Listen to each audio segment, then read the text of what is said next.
దేవునికి మహిమ కలుగును గాక. దేవుడి ఇచ్చిన మహాకృపను బట్టి దేవునికి అనేక కోట్లాది వందనాలు స్తోత్రాలు చెల్లిస్తూ మరి ఈరోజు దేవుని ఆరాధించుకోవడానికి మరి మొదట మనము దేవుని ఆకాశంలో నీవుండగా ఏది నాకు అక్కర్లేదని పాటను ఆరాధించుకుందాము.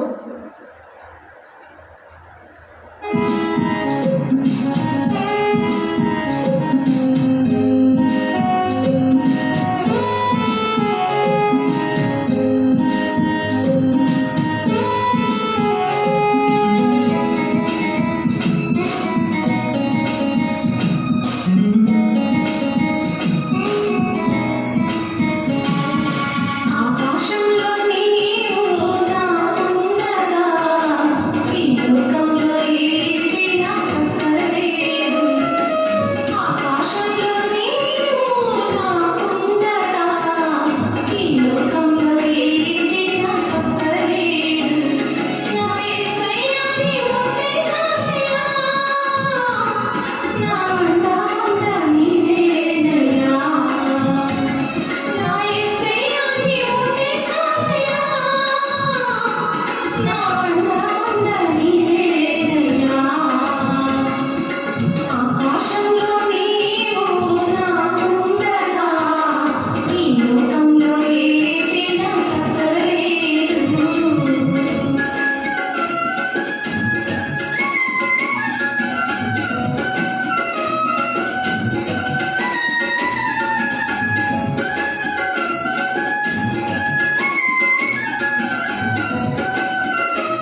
దేవునికి మహిమ కలుగుగాక.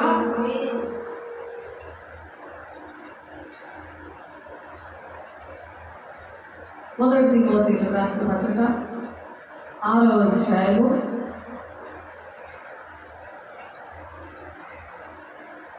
1-2 వచనాలు మనం చదువుకున్నాము. దానికోసము దీని ముందు వాక్యంలో చెప్పుకున్నాము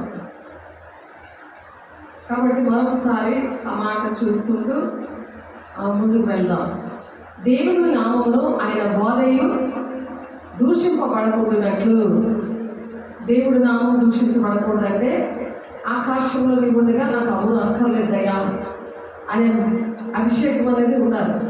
లేకపోతే శరీరానుసారమైన నియమం ఏంటంటే నిలబడి చేసి మనం ఏదైతే చేయకూడదు అనుకుంటామో అదే అది చేపిస్తారు.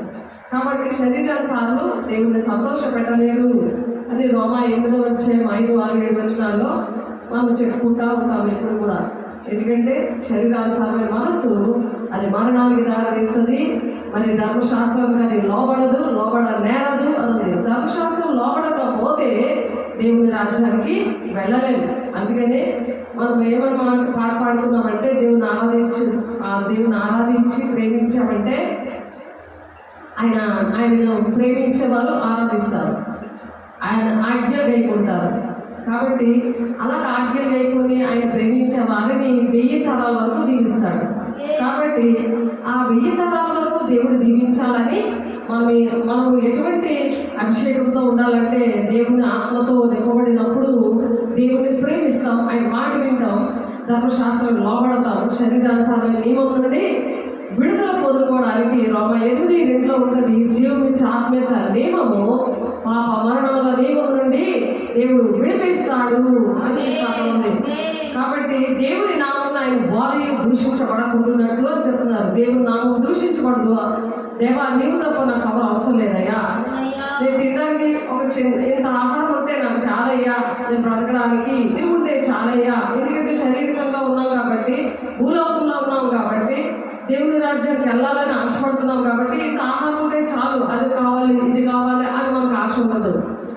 అది అనుభవంతో దేవుడు రాయించాడు, పాడించాడు నాతోటి. కాబట్టి అది చింతించే మనసాల సీడీలో ఉంటుంది. కాబట్టి అది దేవుడే అది ఇచ్చారు. ఆ పాటని దేవుని బలిపీఠం దగ్గర నిలబడినప్పుడు దేవుడు ఆ వాక్యము పాట అక్షరంలోనే నాకు ఇస్తున్నారు. అంతవరకు కూడా నేను ఏం చెప్పాలని దేవుడితో ఉన్నా సరే ఆయన మాట్లాడే వరకు, నేను నిలబడే వరకు ఆయన మాట్లాడతారు అని దేవుడు ఇర్మియా 17వ అధ్యాయము 16వ వచనం ద్వారా దేవుడు మాట్లాడారు. నీ సన్నిధిలో నా మాటలున్నాయి, నేను నీకు కాపరిగా ఉండటం నేను మానలేదు, ఘోరమైన దినాలు చూడాలని నేను కోరలేదు అని చెప్పి మాట్లాడిస్తున్నాడు, ఆయన పాడిస్తున్నాడు. ఏంటంటే ఆకాశంలోకి ఉండగా నాకేమీ అక్కర్లేదయ్యా అని. మనం ఎప్పుడైతే అలా ఉంటామో దేవుని నామము ఆయన బోధ దూషించబడదు. ఆయన బోధ దూషించబడదు. ఎక్కడ నేర్చుకున్నావు ఈ బోధ, ఎవరు చెప్పారు ఈ బోధ? ఆ బోధ వల్ల మనం ఏంటంటే దేవుని రాజ్యానికి వెళ్ళము. అది శరీరానుసారమైన బోధ. అయితే దేవుని నామం ఆయన బోధ దూషింపబడకుండానట్లు దాస్యత్వం మన కాడి కింద ఉన్న వారందరూ, దాస్యత్వం అంటే సాతాను చేతిలోని, అంటే మన శరీరానుసారుల్ని అనుసరిస్తున్నప్పుడు, శరీరానుసారమైన మనుషులతో ఉంటున్నప్పుడు ఎలా ఉంటుందంటే దాస్యత్వం అనే కాడి అంటే చాలా భారంగా మనం విశ్రాంతి ఉండదు. ఇంట్లోని పనే, బయట పనే, టెన్షన్, ఇటువంటివన్నీ కూడా ఒక దాస్యత్వం, ఒక దగ్గర పని చేసే దాస్యత్వం అలాగే చేసి పెట్టాలి.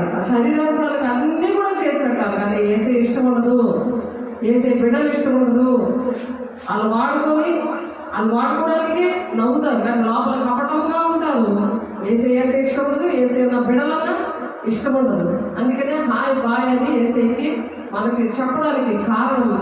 ఏసైని కూడా యోహాను 6వ అధ్యాయము 66వ వచనంలో ఇది కఠినమైన మాట ఎవరు వినగలరు అని చెప్పి వేసే మాటలు, అంటే ఆయన శరీరం రక్తము తీసుకోవడం విషయంలో అలా చేశారు. అలా చేసేది అనేక మంది విడిచిపెట్టి వెళ్ళిపోయారు. అంటే ఆయన స్వస్థతలు కావాలి, ఆయన నీ కోసం ప్రాణం పెట్టాలి. ఏదైనా కష్టం వస్తే కావాలి యేసయ్య. యేసయ్యకి ఇష్టం ఉండదు. మంచి బాబుని ఇచ్చాడు, బాబు కావాలి, కానీ ఏసే అవసరం లేదు, ఏసే సేవలు అవసరం లేదు. అది ఈ లోక మర్యాద. దేవుని మర్యాద ఏంటంటే అందరినీ ప్రేమిస్తారు, మతం కులం భేదం లేకుండా అందరికీ చేస్తారు.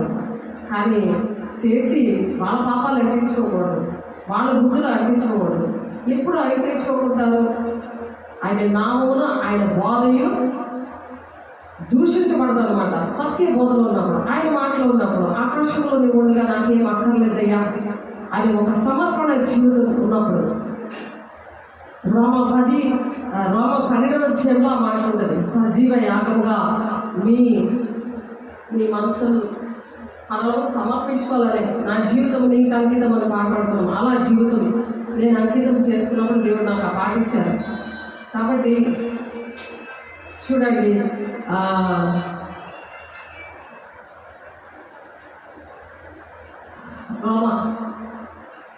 రోమీయులకు రాసిన పత్రిక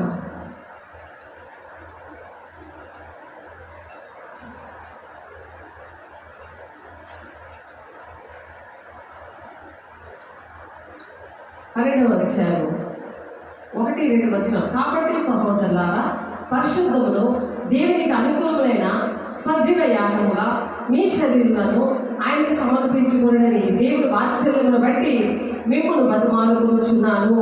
ఇట్టి సేవ మీకు యుక్తమైనది. సజీవ యాగంగా మనము ఆ బోధని, దేవుని నామాన్ని దూషించబడకుండా మనం దాస్యమనే కాడి కింద ఉండకుండా తమ యజమానులు పూర్ణమైన ఘనతకు పాత్రని ఎంచుకోవాలట. తమ యజమానులు పూర్ణమైన ఘనతకు పాత్రులు, తమ యజమానులు అంటే దేవుని సేవకులు కదా, ప్రతి ఒక్కరిని నడిపిస్తుంటారు. వాళ్ళు పూర్ణమైన ఘనతకు పాత్రలని ఎంచుకోవాలన్నమాట. ఆ ఘనత అనేది దేవునికే చెల్లాలి. కాబట్టి మహిమ, ఘనత, ప్రభావాలు ఆయనకే చెల్లాలని దేవుడు ఇక్కడ మాట్లాడుతున్నారు. కాబట్టి మీరు ఈ లోక మర్యాదను అనుసరింపక ఉత్తమమును అనుకూలమును సంపూర్ణమైన దేవుని చిత్తం ఏదో పరీక్షించి తెలుసుకున్నట్లు మీ మనసు మారి నూతన ఒకటి వల్ల రూపాంతరము పొందుడి. అంటే మనము ఎలా ఉండాలి? ఆయన చిత్తాన్ని పరీక్షించుకోవాలి. అది తెలుసుకొని మీ మనసు మారి, మన మనసును ఎప్పుడు కూడా మారాలి. ఏమి తిందుమా, ఏమి త్రాగుదుమా, ఏమి భుజిద్దుమా అని చిన్న పెట్టుకోకుండా మొదట నీతిని, ఆయన రాజ్యాన్ని వెతకాలి. అలా వెతుకుతూ మరి రూపాంతరం పొందాలంటే దేవుడు రూపాంతరమైన కొండ మీద ఆయన ఎలాగైతే రూపాంతరం పొందాడో అలా మనం సీయోను కొండలాగా ఎప్పుడు కదల్చబడకుండా ఉండాలి. శ్రమ వస్తే కదిలించబడకూడదు, అంటే దాని లోపల పోయి సాగలు కాలు కింద వెళ్ళిపోకూడదు. దేవుని బిడ్డగా మనం ధైర్యంగా ఉండాలి. నీతిమంతులు సింహంలాగా ధైర్యంగా ఉంటారంట. కాబట్టి అలాగా రూపాంతరం మనం పొందినప్పుడు దేవుని చిత్తం మీద మనం పరీక్షించుకుంటూ తెలుసుకుంటూ మా మనసులు ఎప్పుడు కూడా రూపాంతరం పొందుకోవాలి.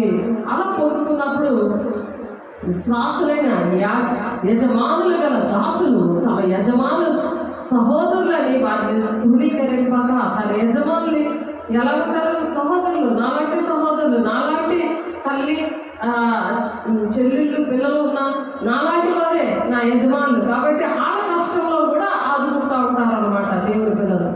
అలాగా విశ్వాసులైన యజమానులు గల దాసులు తమ యజమాను సహోదరులని వాటిని తృణీకరింపక, కష్టం వస్తే వాళ్ళు ఎవరో తెలియదు, సేవకులు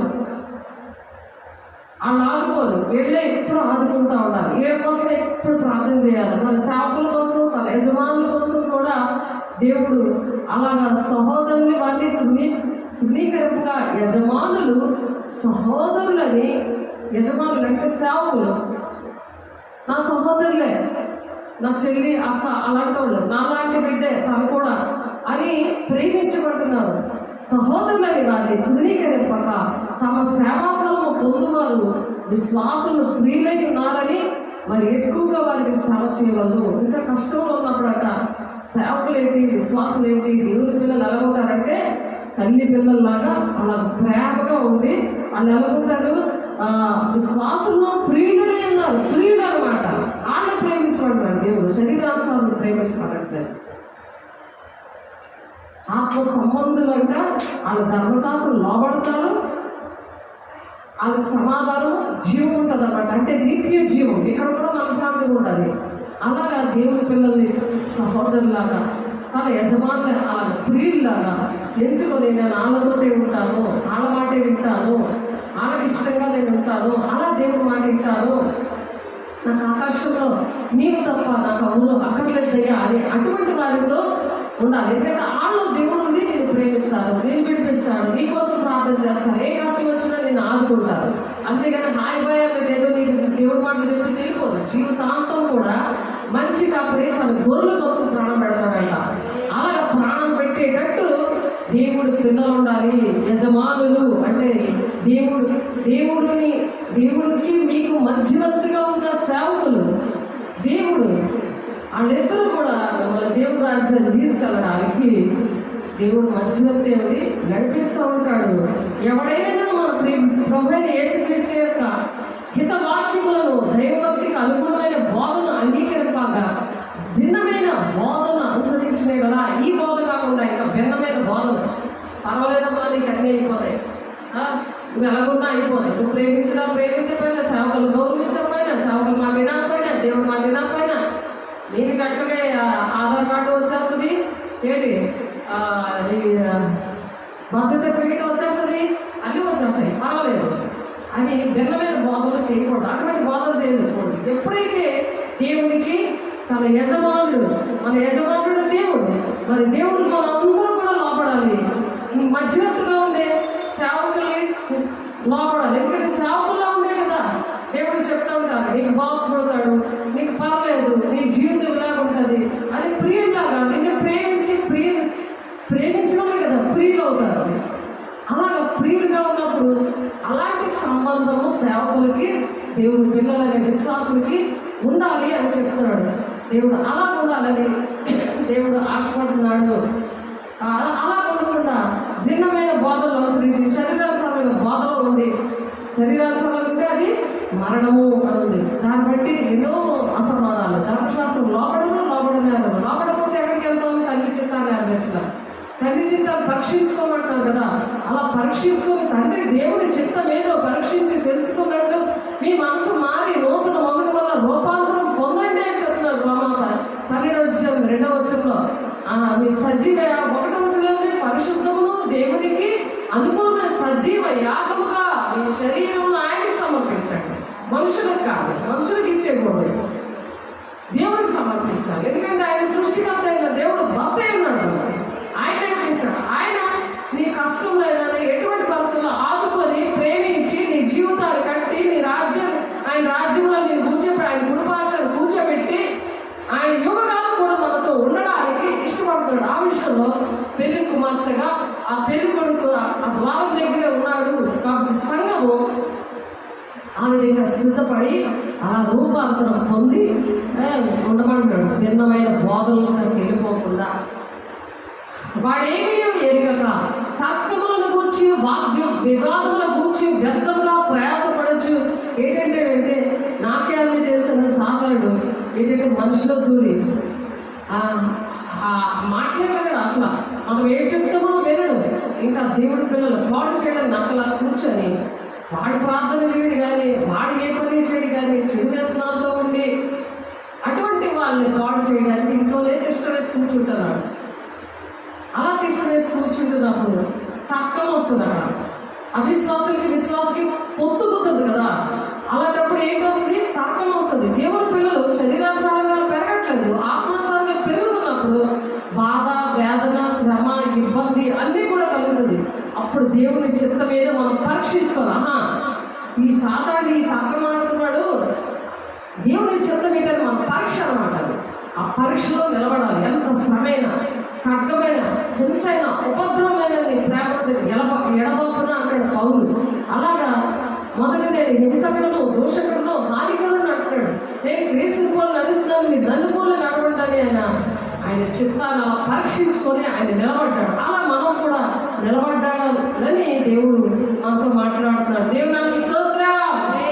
వాడేమీ ఎరుగక, వాడికేం తెలియదు ఈ విషయాలు, దుష్టుడికి తెలియదు, తర్కమాడతాడు. వాడు చేయడు, కానీ వాడు తర్కమాడుతుంటాడు. మనతో ఏదో పెద్ద మంచివాళ్ళ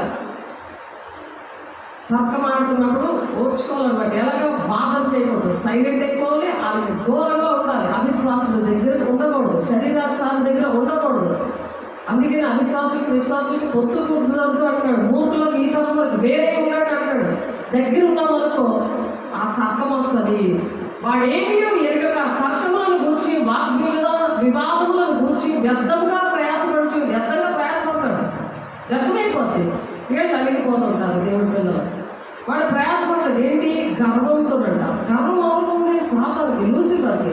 ఆ గర్వంతో కూడా దేవుడి కంటే ఎక్కువ మహిమను కోరుకున్న లూసిఫర్ వాళ్ళ దూరి తర్కమాడుతుంటాడు. నేనే చాలా పరిశుద్ధుడు, నాకే అన్ని తెలుసు అని దొంగ సాక్ష్యంలో అబద్ధ సాక్ష్యాలు చెప్పి పాడు చేయడానికి ప్రయత్నిస్తున్నప్పుడు, వాడు తర్కమాడుతున్నప్పుడు ఎలా ఉండాలంట? దేవుని చిత్త మీద పరీక్షించుకోవాలంట.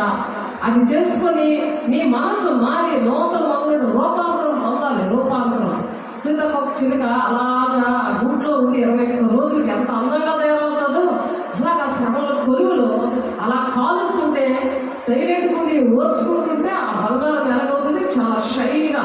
ఆ వజ్రం కూడా ఇలా చెక్కుతూ ఉంటే అది ఎన్ని దెబ్బలు తగ్గుతుంటే అది ఎంతసేపు చెక్కుతూ ఉంటే అది అంత షైనింగ్ వస్తుంది. వజ్రం బంగారం కూడా దాన్ని ఎంతగా పాలిష్ కొడితే ఎంత చక్కగా తయారు చేస్తాడో ఆ శిల్పి, అది ఆ మేకర, అది ఏమంటారు బంగారం తయారు చేసేది? శరాబు. కాబట్టి అలాగా దేవుడు మనల్ని ఆ శ్రమల కోరులో కాల్చి మనల్ని సువర్ణంగా మార్గమని దేవుడు పరీక్షిస్తుంటాడు. ఆయన చిత్తం ఏంటో, శ్రమ వస్తే సామాన్యుడు పక్కన నిలబడితే, అలాంటి అవిశ్వాసం శరీరానుసార్లు వచ్చి బాధ పెడుతుంటే, నా బిడ్డ అగ్నికోలంలో కాలుతుంటే నిలబడతాడా లేదా? తర్కమాడుతున్నాడా? పాముల మీద వివేకం ఉండండి, పావురాల్లోనే నిష్కపటంగా ఉండండి అంటున్నాడు. అలా ఉంటున్నారా? లేకపోతే పందుల మధ్య ముత్యాలు చల్లి అవి తొక్కి చీల్చేసేలాగా అని బలైపోతున్నారా అని దేవుడి రోజు బాధపడి చెప్తున్నారు దేవుడి బిడ్డ. అయితే వాడేమీ ఎరుగక సాతానుడికి ఏం తెలియనివి దేవుడు చెప్పిన మాటలు దేవుడు ఎలా చెప్తున్నాడు? తోడేళ్ళ మధ్యకి నేను గొర్రె పిల్లగా మిమ్మల్ని పంపిస్తున్నాను, కాబట్టి మీరు పాముల వల్లే వివేకం ఉండండి, పావురాల వల్లే మీరు నిష్కపటంగా ఉండండి. అలా ఉంటే చాలు, నేను ఇస్తాను మీకు ఆ శక్తి, ఆ బలము, ఆ జ్ఞానము, ఆ అభిషేకము, అలా నేను రూపాంతరం చెందిస్తాను అని దేవుడే అంటున్నాడు. అందుకనే మనం ఏమన్నాము? ఆకాశంలో నీ ఉండగా నాకేది అక్కర్లేదు కదా అన్నాం కదా. ఇంకా అక్కడి నుంచి ఆయన నేను రూపాంతరం చేయడం స్టార్ట్ చేస్తాడు. ఆ శక్తిని, అభిషేకం, ఆ జ్ఞానం ఇస్తాడు. నువ్వు దిగుపడే పని లేదు, నువ్వు భయపడే పని లేదు. నీ జీవితం అలాగా అంకితం చేసుకో.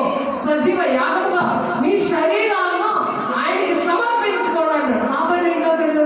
ఆ శరీరంలో ఈడు దూరిపోదాము, ఈడు పాడు చేసేద్దాము అని అనుక్షణము గర్జించే శ్రమంలా నీ చుట్టూ తిరిగిన ఆ అగ్ని అయిన దేవుడు, ఆ మహిమ గల దేవుడు ఆ మహిమతో నింపేస్తా ఉంటాడు. దుష్టుడు ముట్టకుండా తను అలా భద్రం చేసుకోమని వాక్యం చెప్తుంది. మనం దేవుని మూలంగా పుట్టిన వాళ్ళని మనకు తెలుసు, మనం ఎరుగుదము, కానీ దుష్టుడు ముట్టకుండా తను భద్రం చేసుకోమని 1 యోహాను 5:17 వచనంలో ఉంది. కాబట్టి అలాగా వేసే శరీరము రక్తము తీసుకుంటూ మనం విమర్శించుకుంటూ, దేవా క్షమించయ్యా, దేవా నాకు శక్తిని అయ్యా నేను అని అనుకోని వేసే శరీరం రక్తం తీసుకుంటే దేవుడి మాటలు విమర్శించుకుంటా, అయ్యా లేట్ అయిపోయింది, అయ్యా మేము నిలబడలేకపోతున్నాం, అయ్యా నువ్వు తప్ప మాకేం అనుకోలేదయ్యా అంటే దేవుడు ఓదార్చే దేవుడు, ప్రతి ఒక్కరిని ఓదార్చే దేవుడు. ఎందుకంటే సాతాను పడద్దాం ఎప్పుడు పడద్దామా అని దేవుడు పిల్లల వైపే గర్జించే శ్రమలా తిరుగుతుంటే ఈ దినాల్లో దేవుడి పిల్లల దగ్గరే, దేవుడి పిల్లలు కాని వాళ్ళు వాడి పిల్లలే కాబట్టి వాళ్ళ జోలికే వెళ్ళండి. వాళ్ళు ఎంత బాగున్నారు అని అనుకుంటారు. దేవుడు బిడ్డ అలా అనుకోకు అని దేవుడు మాట్లాడుతున్నారు. కాబట్టి గర్వాంతుడు అవుతాడట, వాడి ప్రయాసం అంతా వ్యర్థమైపోతాడ. వీటి మూలంగా అసూయయు, కలహము, దోషములు, దురాభిమానములను చెడిపోయిన మనసు కలిగి సత్యహీనులై దైవభక్తి లాభసాధకమైన మనుషులు వ్యర్థ వివాదములను కలుగు చేస్తుంటారు. వ్యర్థ వివాదాలు ఆమె తెలియదు, కానీ నాకు అన్నీ తెలుసు, నేను దేవుని బిడ్డనే. అది 1 యోహాను 4వ అధ్యాయంలో ఉంటుంది. బ్రహ్మపరిచే ఆత్మ అది మన మాట వినదు అని ఉంటుంది. మనం వెనక చెప్పు మాట వినదు, అందుకనే వివాదాలు పెట్టుకోకూడదు. ఈ బ్రహ్మపరిచే ఆత్మ వచ్చింది, దేవుడు లోకము రెండూ ఉన్నాయి, నేను దేవుని బిడ్డనే అని మనతో తర్కాలు వివాదాలు పెట్టినప్పుడు మనం సైలెంట్గా ఉండాలి. బాగుండాలి, వివేకముడి పౌరాలు వలె నిష్కపటంగా ఉండాలి. వ్యర్థ వివాదములు కలుగుతున్నాయి అంటున్నాడు ఆయన. చెడిపోయిన మనసు కలిగిన వారు, చెడిపోతుంది మనసు అంతా, చెడిపోతుంది. అన్నీ ఎక్కించేసుకుంటారు, సెల్ ఫోన్లోని అన్నీ ఎక్కించేసుకుంటారు. బయటికి వెళ్ళి చెత్త తింటారు. ఈ తంబాకులు, తాగుడు ఇవన్నీ కూడా దేవుడికి ఇష్టం లేని ఇవన్నీ పనులు చేసి అబద్ధాలు ఆడి, ప్రతిదానికి అబద్ధాలు, మాయ మాటలు, బాధ్యత లేని పనులు, దేవుని విషయంలో బాధ్యత ఉండదు, కుటుంబం విషయంలో బాధ్యత ఉండదు. అటువంటి పరిస్థితులు ల్యాబ్ ఏరియాలో ఎక్కువ జరుగుతాయి. కాబట్టి ఆ అనుభవం దేవుడు ఇచ్చి అటువంటి కుటుంబాలను చూసి వాళ్ళ ఓదార్చడానికి, మరి దేవుని పిల్లలుగా ఉండి గవర్నమెంట్ ఎంప్లాయీలు చక్కగా క్లాస్గా ఉన్న వాళ్ళు కూడా బయటికి కనబడరు, కానీ అలాగా వాళ్ళు చెప్పుకోలేరు కూడా. కాబట్టి దేవుడు అందరి విషయంలో రక్షించే వారి పట్లను, నశించే వారి పట్లను నేను ఒక సువాసనగా నేను చేస్తున్నానని దేవుడి మాటలు మాట్లాడుతున్నారు. కాబట్టి సంతుష్టి సహితమైన దైవభక్తి గొప్ప లాభ సాధకమైనది. మనం ఈ లోకంలోనికి ఏమీ తేలేదు, దీనిలో నుండి ఏమీ తీసుకొని పోము అనే విషయం బాగా గుర్తుపెట్టుకొని, కాగా అన్న వస్త్రములు వారమై ఉండి వాటితో తృప్తి పొంది ఉండుము. అన్న వస్త్రాలు అంటే తృప్తి పొందాలంటే ఇంత ఆహారం అంటే చాలా అయ్యారు. పాట పాడించాడు దేవుడు. నేను అనుకోలేదు ఆ పాట పాడతానని, ఈ వాక్యం చెప్తానని.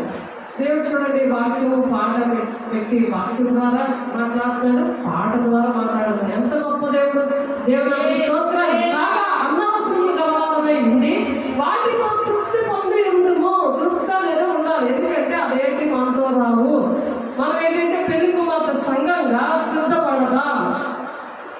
ఎందుకంటే భూకంపము వస్తుంది, ఎందుకంటే దేవుని కోపం వల్ల ఆ భూకంపాలు ఎందుకు వస్తున్నాయో మరి అవి కూడా ఏంటంటే చెప్తాడు. ఏంటంటే జకర్యా గ్రంథంలో అది చెప్తారు. జకర్యా గ్రంథము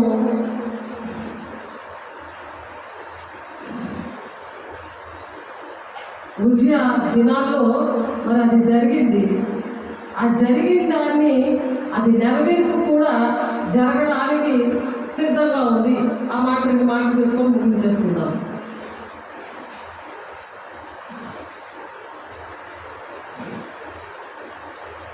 చూస్తే ఇక్కడ 2వ దినవృత్తాంతాలు 26వ అధ్యాయం 16వ వచనంలో ఉంది. ఉజ్జియా చేసిన ద్రోహం ఏంటంటే, రాజు ఉజ్జియా, ఆ రాజు ఏం చేస్తాడు, ధూపం వేస్తాడు.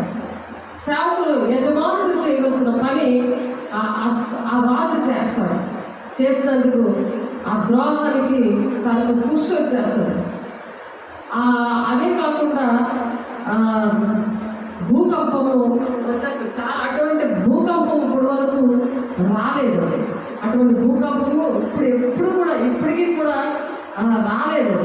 అటువంటి భూకంపం వచ్చేస్తుంది. మరి యెషయా 14:5-6 వచనాలు ఉంటుంది. అది నెరవేర్పు అనేది జరగడానికి సిద్ధమవుతుంది కనుక ఒకసారి చూద్దాము. యెషయా గ్రంథము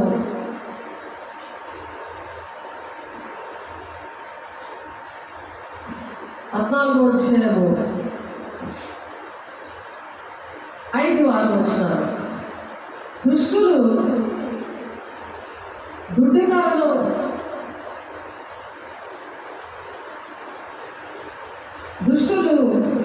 దుడ్డుకారులను మానని హత్య చేత జనములను క్రూరముగా కొట్టిన ఏలికల రాజధానమును యెహోవా విరగొట్టినాడు. వారు ఆగ్రహపడి మానని బలత్కారం చేత జనములను లోపరిచిరి. భూలోకమంతయు నెమ్మడించి విశ్రమించుచున్నది. జనులు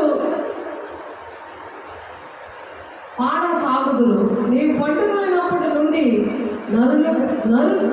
నరుకువాడెవడును మీ మీదికి రాలేదని నిన్ను గూర్చి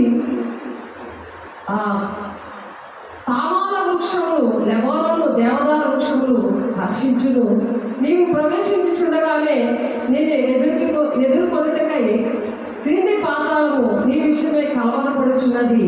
అది నిన్ను చూచి ప్రేతలను రేపుచున్నది. భూమిలో పుట్టిన సమస్త సూర్యులు జనముల రాజులందరినీ వారి సింహాసనం మీద నుండి లేపుచున్నది. వారందరూ నిన్ను చూచి నీవును మావలే బలహీనుడు అయితివా, నీవును మా పోటీ వాడు అయితవా అందరూ. నీ మహత్యమును నీ సర్వమండల స్వరమును పాతాళమున పడవేయబడెను. నీ క్రింద పురుగులు వ్యాపించును, కీటకములు నిన్ను కప్పును. తేజో నక్షత్రమా, వేకువ చుక్క, నీ మెట్లు ఆకాశం నుండి పడితివి. జనములను పడగొట్టిన నీవు నేలమట్టుకు వరకు ఎట్లు నరకబడితివి. నేను ఆకాశంలోకి ఎక్కిపోయినను, దేవుని నక్షత్రములకు పైగా నా సింహాసనం హెచ్చింతును. ఉత్తర దిక్కున ఉన్న స్వభావ పర్వతం మీద కూర్చుందును, మేఘమండలం మీద ఎక్కుదును. మహోన్నతునితో నన్ను సమానునిగా చేసుకుందును అని నీ మనసులో అనుకుంటేవి కదా. నీ పాతాళమును నరకములో ఒక మూలకు త్రోయబడితివి. నిన్ను చూచువారు నిన్ను నిదానించి చూచుచు ఇట్లు తలపోయిదురు. భూమిని కంపింప చేసి రాజ్యములను వడికించిన వాడు ఇతడేనా? లోకమును అడవిగా చేసి దాని పట్టణములను పాడు చేసిన వాడు ఇతడేనా? తాను చెరబెట్టిన వారిని తమ నివాస స్థలములకు ఓనియని వాడు ఇతడేనా? జనముల రాజులందరూ ఘనత వహించిన వారే తమ తమ నగరుల యందు నిద్రించుచున్నారు. నీవు సమాధి పొందగా పారవేయబడిన కొమ్మవలే ఉన్నావు. ఖడ్గము చేత పొడవబడి చచ్చిన వారి సోమలతో కప్పబడిన వాడవైతివి. క్రొక్కబడిన పీనుగు వలె అయితివి. బిలాము యొక్క రాడ ఎద్దుకు దిగుచున్నావని అనవలేము. నీవు దేశంలో పాడు చేసి నీ ప్రజలను హతమార్చితివి. నీవు సమాధిలో వారితో కూడా కలిసి ఉండువు. దుష్టుల సంతానం ఎన్నడూ జ్ఞాపకమునకు తేబడదు అని సాతాను గురించి దేవుడు యెషయా ద్వారా చెప్తున్నారు. కాబట్టి వారి పెరిగి భూమిని స్వతంత్రించుకొని పట్టణములతో లోకములు నింపకుండునట్లు తమ పితరుల దోషమును బట్టి అతని కుమారులు వధించుటకు దొడ్డి సిద్ధపరచుడి. సైన్యముల అధిపతి యెహోవా వాక్కు ఇదే. నేను వారి మీదకి లేచి బబులోను నుండి నామమును శేషమును కుమారుని మనుమని కొట్టివేసిదనని యెహోవా సెలవించుచున్నాడు. కాబట్టి ఇవన్నీ కూడా నెరవేర్పు జరుగుతున్నాయి, మనం చూస్తున్నాం. కాబట్టి చెడిపోయిన మనసు కలిగి సత్యహీనులే దైవభక్తి లాభసాధన అనుకున్న మనుషులు వ్యర్థ వివాదము అందుకే చేస్తున్నారు. కాబట్టి ఇలాగా ఈ నెరవేర్పు జరగడానికి జరగడాలు అవన్నీ చూసినప్పుడు దేవుడు వస్తున్నాడు అని మనం తెలుసుకోవాలి. మరి అందుకనే ఆనాడు రాజు అయ్యింది కూడా గర్వాంధుడే అలాగా ప్రవర్తిస్తాడు. అవి నెరవేర్పు యెషయా గ్రంథంలో ఇలాగా జరుగుతుంది. మరి ఎక్కడ ఆ ఫరో గారు అలా చేశారు? ఫరో కాదు, ఎవరు? గుజియా. రెండో దినవృత్తాంతాలు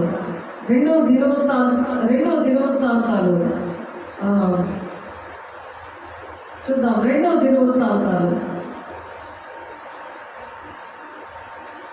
26వ అధ్యాయము 16వ వచనం. ఇది చెప్పి ముగించేసుకుందాము. ఎందుకంటే రాకడ దినాల్లో ఉన్నాము కాబట్టి మనం శరీరానుసారంగా ఉండకుండా అప్రాసాలుగా ఉండి తండ్రి చిత్తం మీద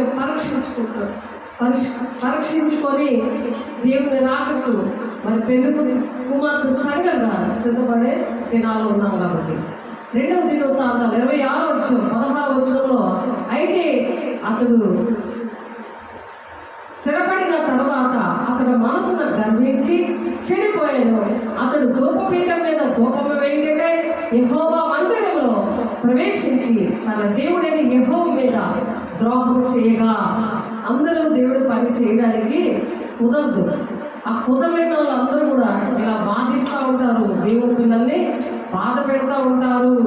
కాబట్టి సంతుష్టి సహితమైన దైవభక్తి గొప్ప లాభసాధకమైంది. ఆ లాభం ఏంటంటే దేవుని రాజ్యం. ఇలాంటి వాళ్ళందరినీ కూడా మనం ఆత్మతో నింపబడి దేవుని వాక్యం బోధలో ఉండి మరి దేవుని నామానికి అవమానం లేకుండా ఆయన బోధ దూషించబడకుండాట్లు దాస్యమైన కాడికి కూడా మనము ఉన్నవారందరూ కూడా తమ యజమాని పూర్ణమైన ఘనతకు పాత్రలుగా ఎంచాలన్నమాట. పూర్ణమైన ఘనతకు పాత్రలుగా ఎంచబడుతున్నాడు ఆయన ఘనత వహించిన దేవుడు. ఆయనకి పూర్ణమైన ఘనత ప్రభావాలు కలగాలని దేవుడు ఈ మాటలు చెప్తున్నాడు. కాబట్టి యజమానుడైన అజర్యాయు అతనితో కూడా ధైర్యవంతులైన యెహోవా యాజకులు 80 మంది అతను వెంబడి లోపలికి పోయేది. 80 మంది లేదట ఈ ఉజ్జయాతో రాజు. కానీ యాజకులు వెళ్ళారు అతనితోటి. అంటే ఇప్పుడు కూడా అలాంటివే జరుగుతున్నాయి. యాజకుడికి అర్హత ఉంది కానీ ఆ రాజుకి అర్హత లేదు.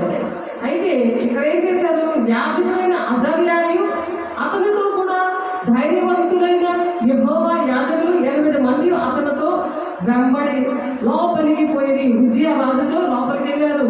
వారు రాజైన ఉజ్జియాని ఎదిరించి ఉజ్జియా యెహోవాకు ధూపం వేయటికి ప్రతిష్ఠింపబడిన అహరోను సంతతి వారైన యాజకుల పనియే కానీ నీ పని కాదు. యాజకులు ఎవరైతే ఉన్నారో ఆళ్ళ పని ఇది, ఆళ్ళ పని. కాబట్టి ఆళ్ళ పని అనేది చెయ్యాలి. ఆళ్ళ పని యాజకుల పని యాజకులు చేయాలి. ఇష్టం వచ్చిన వాళ్ళు వచ్చి బలిపీఠం మీద నిలబడకూడదు. ఎందుకంటే దేవుడు ఇక్కడ నా బిడ్డ తప్ప ఎవరు ఇక్కడ నిలబడడానికి వీల్లేదని రాయలసీమ నుండి వచ్చాడు ఆయన 11 సంవత్సరాల నుండి మరి దేవుడితో మాట్లాడాలని అనుభవం ఉంది. ఆ అనుభవం పొందుకోలేనప్పుడు 68 సంవత్సరాల వరకు మరి 72 సంవత్సరాల వరకు అతను లింక్ అయి ఉండి అతను మన దేవుడికి ఇష్టం లేని పనులు చేస్తూ నేను దేవుని బిడ్డనే అని ఈ శరీరానుసారిగా ఉండి వాగ్యుద్ధాలు ఇలాగ చేస్తూ మరి అలాగా ఉండి ఒక మాంత్రికుడిగా ఒక పూజారిగా అతను ఇష్టం వచ్చినట్టు మరి బైబిల్ని చదవడం, మరి సాధు సుందర్ సింగ్ అనే ఒక చర్చికి వెళ్ళి 2-3 సంవత్సరాలు ఉండి మళ్ళీ సువార్త కూడా చేసి అన్ని చీకట్లు పట్టుకొని ఉన్న మనిషి ఆ సంస్థ అధిపతి చనిపోయాక అప్పుడు దేవుడికి అవకాశం ఇచ్చాడు. దేవాన్ని మాట్లాడాలి అంటారు. ఆకాశంలో నీవేమో నువ్వు తప్ప నాకు అక్కర్లేదని అంటున్నాడు. కానీ అవకాశం ఇవ్వలేదు ఆయన. అవకాశం ఇవ్వలేదు దేవుడు మాట్లాడడానికి. అవకాశం లేదు. 21 రోజు ఇంట్లో బంద్ అయిపోయి ఉపవాసం ఉండి రూమ్ బంద్ చేసుకొని దిద్దుబాటు చేసుకొని నాతో నువ్వు ఎందుకు మాట్లాడుతూ ఇంత దిద్దుబాటు చేసుకుని ఎందుకు మాట్లాడమని ఈ చెవులేటి ఉక్కేటి నోరే నాలుగేటి కోసేసుకుందాం. ఎందుకు ఇవి వినడానికి స్వరము నాకేటి లేదని నాకెందుకు దేవుడు వెళ్ళని చెవులు అలాగా అనుకోని ఉన్నప్పుడు దేవుడు ఏం చేశాడు అలాగా దేవుడు అలాగే చేసినప్పుడు ఏం జరిగింది? అప్పుడు అంతా కూడా మాట్లాడడం మానేశాడు ఆయన. ఎప్పుడు మాట్లాడారు? ఎప్పుడైతే అతను చనిపోతాడో, ఆ గురువు చనిపోయాడో 72 సంవత్సరాలు కనిపించలేదు. అతను చనిపోయాకే అక్కడ చెప్పాడు. ఆయన ఏడుస్తాడు, నాకు ఇంకెవరు భక్తి నేర్పిస్తారు, 67 సంవత్సరాలు వచ్చాయి, నాకు ఎవరు భక్తి నేర్పిస్తారు, ఎప్పుడు దేవుడితో మాట్లాడతారని ఏడుస్తుంటే అప్పుడు నన్ను చూపించాడు. రాయలసీమలో ఉన్నాడు ఆ మనిషి, ఫ్యామిలీతో ఇక్కడికి వచ్చి ఇక్కడ పరిచర్య అన్నీ చేశాడు. ఆయన బాప్తీసం తీసుకున్నాడు.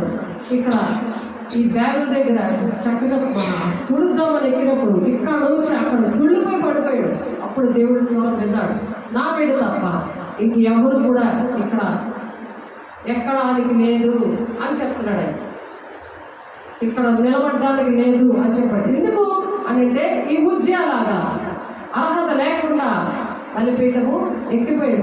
ఉజ్జయ ఇక్కడ అర్హత లేదు.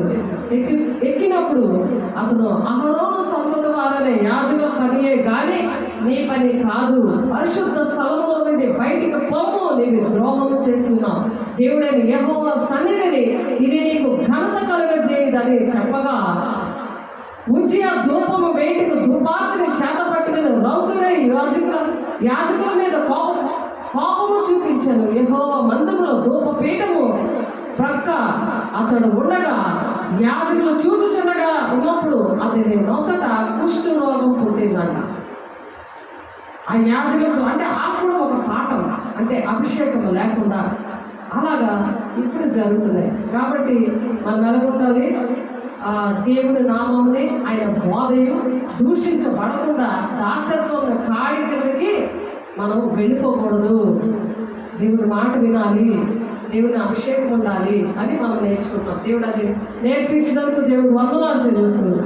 ప్రార్థన చేసుకున్నాం. పరిశుద్ధుడ, ప్రేమ గల దేవ, అభిషేకుడ, నీ కృపగల నామంలో, నీ మహిమ గల నామంలో అయ్యా మీరు మాట్లాడిన మాటలు బట్టి వందనాలు. అట్టి విధంగా మేము నాయన అయ్యా నీ నామానికి మహిమ తెచ్చేటట్టు దేవుని నామమునికి ఆయన బోధ దూషించబడకుండా దాసత్వమైన కాడ కింద ఉండకుండా ఆ యజమానునికి పూర్ణమైన ఘనతకు పాత్రలని ఎంచేలాగా నాయన మాకు నాయన జ్ఞానం దయచేయండి, నీ అభిషేకం దయచేయండి అయ్యా. మా దగ్గర నా ఆత్మ పిల్లలకు అందరు బిడ్డలు మరి ఆఫ్లైన్లో బిడ్డలకు అటువంటి జ్ఞానం దయచేసి మీరు దీవించి ఆశీర్వదించి వాక్యం నూరంగా ఫలవంతంగా మీరు సహాయం చేసినందుకు, ఫలవంతంగా మీరు ఫలింప చేసినందుకు అయ్యా మీకే కోట్లాది వందనాలు స్తోత్రాలు చెల్లిస్తారు. మాకు ఇచ్చిన అయ్యా నాయన మీ మాటలు బట్టి అయ్యా మీకే కోట్లాది వందనాలు చెల్లిస్తారు. మరి ప్రతి ఒక్క చేతులతో బిడ్డలందరూ అటు విధంగా ఆశీర్వదించి మీ సాక్షులుగా మీరు నిలబెట్టుకుంటున్నందుకు వందనాలు స్తోత్రాలు చెల్లిస్తూ యేసే పరిశుద్ధ నామంలో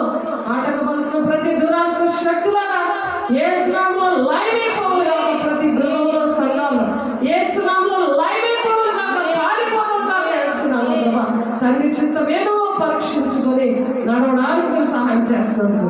ఆయన నీ అభిషేకముగా ప్రతి ఒక్కరు నింపుతున్నట్టు మీకు స్తోత్రం. నీ మహిమతో నింపుతున్నారు మీకు స్తోత్రం. అయ్యా నీ పరిచర్య చేయడానికి తండ్రి చిత్తాన్ని అయ్యా పరీక్షించుకుంటూ నడవడానికి, నీ రాజ్యాన్ని వారసుగా ఉండడానికి నీ అభిషేకంతో ప్రతి ఒక్క బిడ్డని కూడా నేను నింపుతున్నందుకు మీకే కోట్లాది వందనాలు స్తోత్రాలు చెల్లిస్తే పరిశుద్ధ నామంలో గ్రంథాలు వేడుకుంటున్నాం తండ్రి. ఆమేన్. తండ్రి యొక్క దీవెన, కుమారుని యొక్క కృప, పరిశుద్ధాత్మ యొక్క నిత్య సహవాసము సదాకాలము తోడై నడిపించుగాక. ఆమేన్. God bless you. దేవుని వందనాలు. దేవుడు మిమ్మల్ని దీవించి ఆశీర్వదించుగాక. ఆమేన్.